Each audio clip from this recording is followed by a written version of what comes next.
In 1893, while millions flocked to Chicago's glittering World's Fair to witness the future, a charming doctor built something else just 3 blocks away. A 3-story building with doors that opened to brick walls, staircases that led to nowhere, and rooms where sound couldn't escape.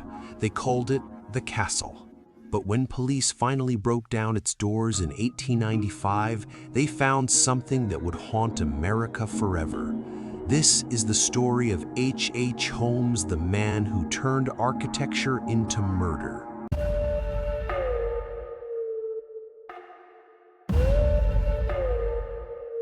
Picture Chicago, 1886. A young city, hungry and growing. Smoke billows from factories. Immigrants pour off trains daily. Everyone's chasing the American dream.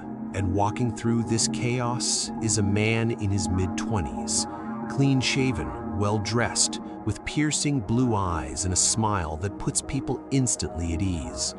He introduces himself as Dr. Henry Howard Holmes. But that's not his real name. He was born Herman Webster Mudgett in Gilmanton, New Hampshire in 1861. His childhood, by his own account, dark. His parents were physically and mentally abusive. Other children bullied him relentlessly for being too smart, too strange, too different.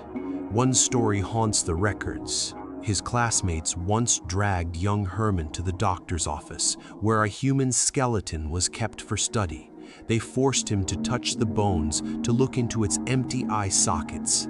They thought they were terrifying him. They were wrong. Herman wasn't scared, he was fascinated. He dissected animals in the woods, performed crude surgeries on neighborhood pets. One rumor, never proven but whispered nonetheless, claims he pushed a childhood friend off a cliff at age 11, his first kill. But Herman was clever. He graduated high school early, attended the University of Michigan Medical School, and there his education in death truly began. See, medical schools needed cadavers, bodies for dissection, and Herman learned how to steal them from the school's laboratory. He'd disfigure the corpses, stage them in accidents, then collect insurance money for victims he himself had killed. By 1886, he perfected the art of fraud, and he was ready for a bigger stage. Enter Chicago. He arrived in Englewood, a working-class neighborhood on the city's south side, and talked his way into a job at a corner pharmacy. The owner was an elderly woman, Mrs. Elizabeth Holton. She was sick. Dying, actually. Holmes was kind to her, hopeful. When she finally passed away, he offered to buy the pharmacy from her husband.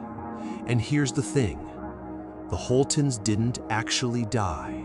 They lived for years after Holmes supposedly inherited their business. But in 1893, as police would later learn, they simply vanished. No bodies were ever found. Holmes now owned a pharmacy with living quarters above at the corner of 63rd and Wallace. Prime real estate. And right across the street, an empty lot. He had plans for that lot, but first he needed money. Always money. In 1887, Holmes purchased the empty lot across from his pharmacy. He told investors he was building a hotel, a smart investment, because something big was coming to Chicago. The 1893 World's Columbian Exposition, the World's Fair. 400 years since Columbus discovered America, and Chicago wanted to show the world how far they'd come. 27 million people would eventually visit. They'd need places to stay. Holmes promised investors a World's Fair hotel. What he built was something else entirely. The construction took years. And here's where it gets chilling. Holmes hired and fired construction crews constantly. Week after week, new workers would show up. None of them stayed long enough to understand the full blueprint, because there was no blueprint. Holmes designed it as he went. A door here that opened to nothing, a staircase there that climbed into a wall, windows that looked inward, into other rooms. The first floor was normal enough storefronts, including his pharmacy, legitimate businesses. But the second floor? The second floor was where the nightmare lived. Picture walking up those stairs for the first time. You're a construction worker, maybe. You notice the hallways don't quite make sense. They turn at strange angles. Some are narrower than others, claustrophobically narrow. Holmes had dozens of rooms built, but many doors locked only from the outside. Some rooms were soundproofed with asbestos. Others had gas pipes installed that fed directly into them, with the controls in Holmes's private chambers. One room with a massive vault, large enough to fit a person, hermetically sealed. Holmes claimed it was for storing valuables. But why did it have a blowtorch mounted outside? Why were there claw marks on the inside of the steel door? The basement was perhaps the worst. Down those steps, past the damp earth smell, past the shadows, was his laboratory. A crematorium that could reach temperatures hot enough to reduce bone to ash.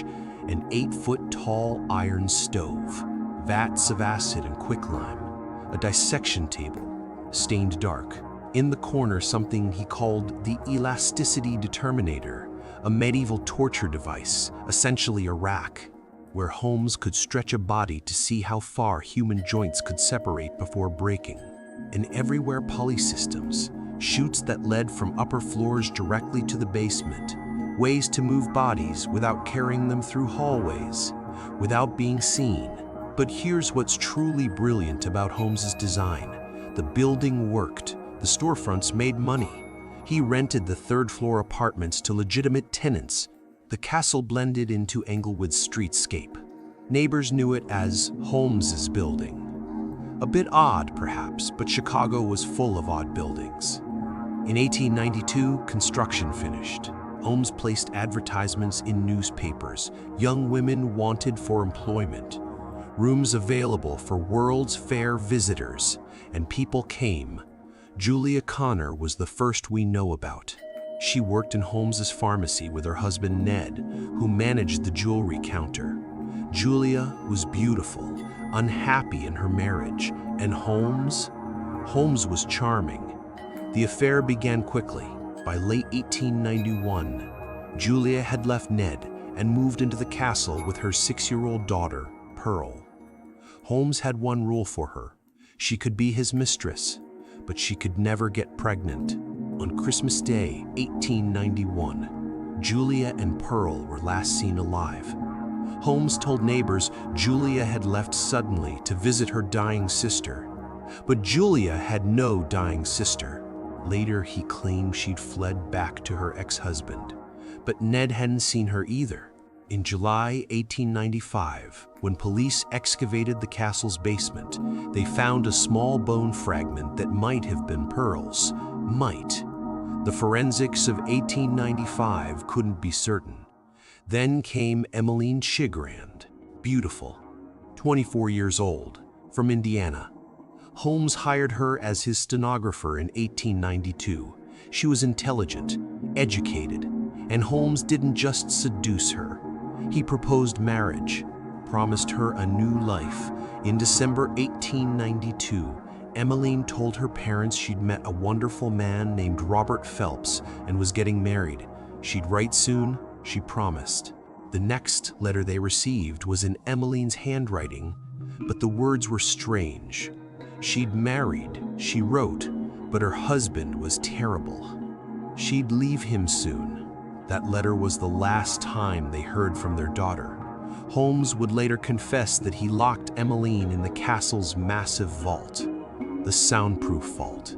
He sealed the door and simply walked away, left her there to suffocate in complete darkness while he went about his day.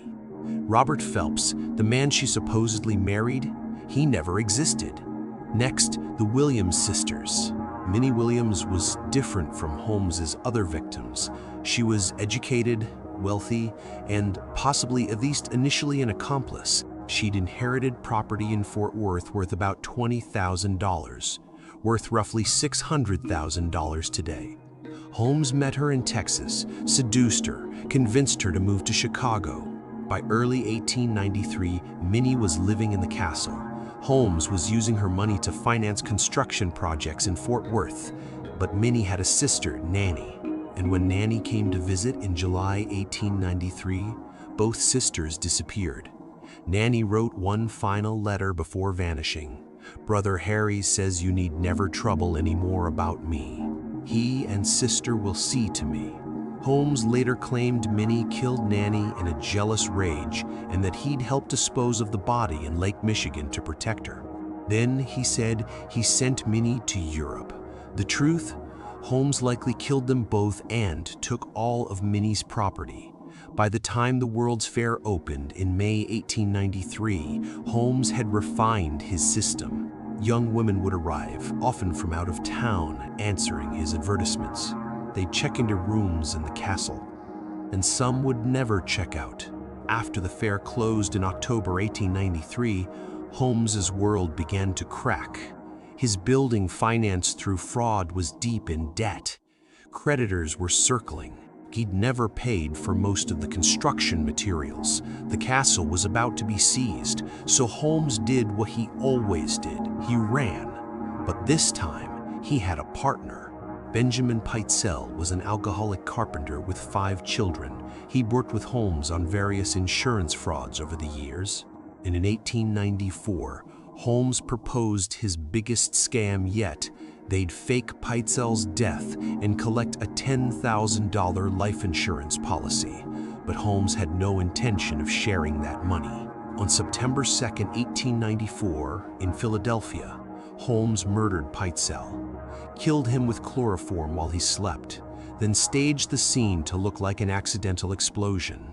To collect the insurance, someone from the family needed to identify the body. Pitezel's wife Carrie was ill, so Holmes took their 14-year-old daughter Alice. Imagine that moment.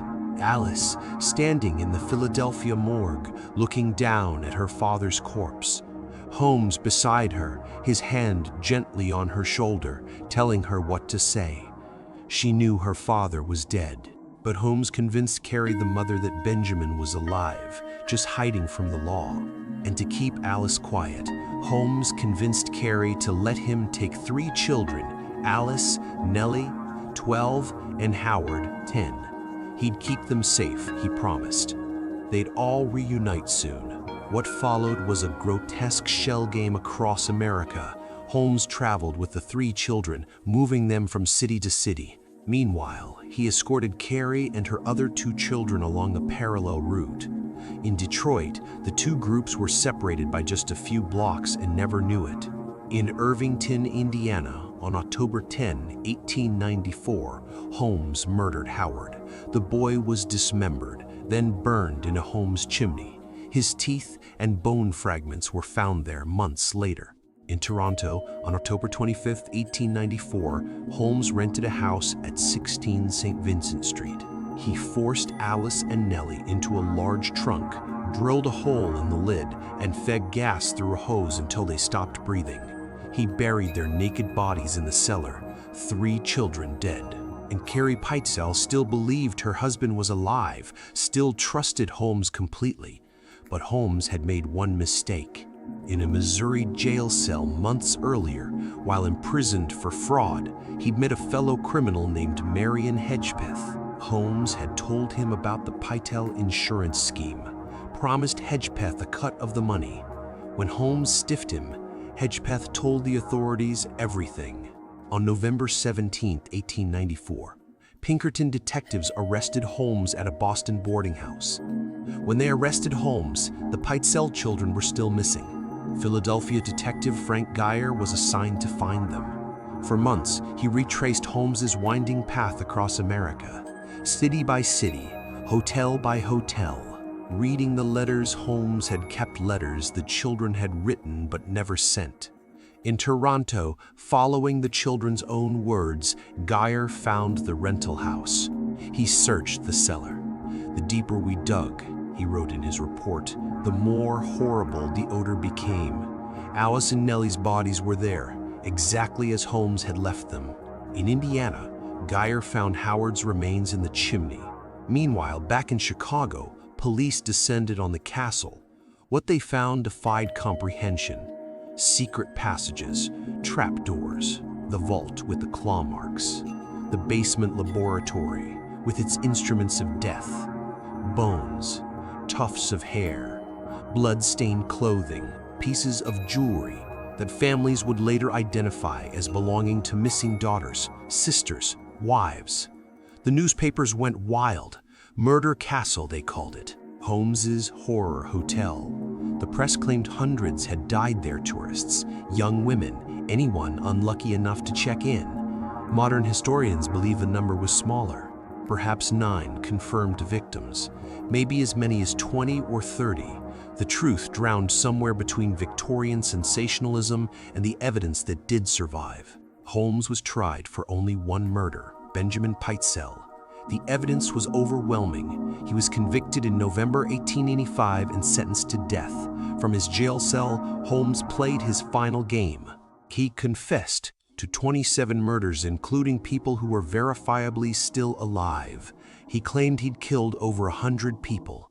He told contradictory stories, changed details, pointed fingers at accomplices who didn't exist. Even his execution became performance art. On May 7, 1896, Holmes was hanged at Moyamensing Prison in Philadelphia. His last words? He claimed he'd only killed 2 women, both during illegal abortions, and was innocent of the Pitezel murders. The hangman's noose didn't break his neck cleanly. Holmes strangled slowly, twitching at the end of the rope for 15 minutes before finally dying. He'd requested his coffin be filled with cement and buried 10 feet deep. He feared doctors would steal his body for dissection, the same fate he'd inflicted on so many others. His request was honored. In 2017, his descendants had the grave opened to silence rumors that he'd faked his death. The body was confirmed to be Holmes. The castle itself burned in a mysterious fire in August 1895 while Holmes awaited trial. The ground floor survived and operated as various businesses until 1937, when the entire structure was demolished. Today, the Englewood Post Office sits approximately where the murder castle once stood. There's no plaque, no marker, just a quiet building in a quiet neighborhood where mail gets sorted and life goes on. But some postal workers, working late shifts in the basement, claim they've heard things. Footsteps where no one walks, voices in empty rooms. The ghost stories persist, whether you believe them or not. H.H. Holmes was America's first documented serial killer, but his true victim count remains unknown. Somewhere between 9 confirmed deaths and perhaps 36 probable ones. The Victorian press inflated the number to feed a public hungry for horror stories. But the confirmed victims, Julia and Pearl Connor, Emeline Cigrand, Minnie and Nanny Williams, Benjamin Pitezel, and his 3 children, those names are enough. What made Holmes different wasn't just the number of people he killed, it was the premeditation, the architecture of murder. He literally built a killing floor disguised as a legitimate business hidden in plain sight in a bustling Chicago neighborhood. He was charming, educated, and utterly without conscience, the textbook definition of a psychopath. And he thrived in a time when forensic science barely existed, when police departments rarely coordinated across state lines, when a charming man could simply tell different stories to different people and no one would connect the lies. Holmes understood something fundamental about human nature. We want to believe well-dressed, well-spoken people. We want to trust the doctor, the businessman, the helpful stranger. And Holmes weaponized that trust. The murder castle is gone now, burned and demolished and paved over. But its legacy remains in the psychology textbooks, the crime histories, the collective understanding that monsters don't always look like monsters. Sometimes they look like us. They smile like us. They shake our hands and look us in the eye and promise to help. And by the time we realize what they really are, it's too late. If this story kept you on the edge of your seat, then you need to subscribe to Victorian Dark Mysteries because we're just getting started. Next week, we're diving into another Victorian nightmare you won't believe actually happened. Hit that subscribe button right now so you don't miss a single dark tale from history's shadows.